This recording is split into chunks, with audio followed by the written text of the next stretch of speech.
how you can easily delete a Facebook account.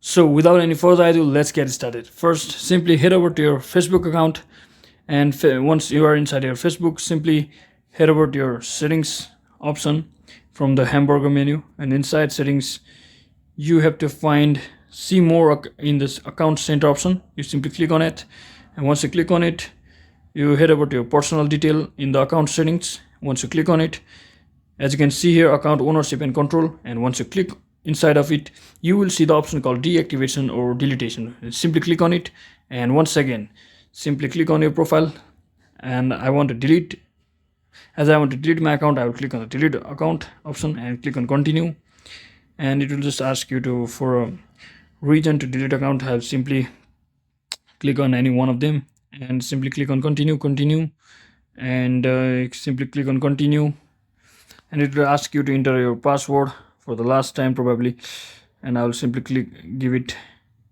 like this and click on continue, and you have to read it carefully. And as you can see, you have 30 days to reactivate your account and cancel the deletion. After the 30 days, the deletion process will begin and you won't be able to retrieve any of the content or the information that you have added. So I would like that. So I will just hit over the delete account option. You have to wait for some time until it actually gets deleted. So as you can see, my account is scheduled for deleting. So that is it, guys. That is exactly how you can delete your Facebook account permanently. So thanks for watching. Don't forget to like and subscribe to the channel for more tech videos like this in the future. See you in the next one.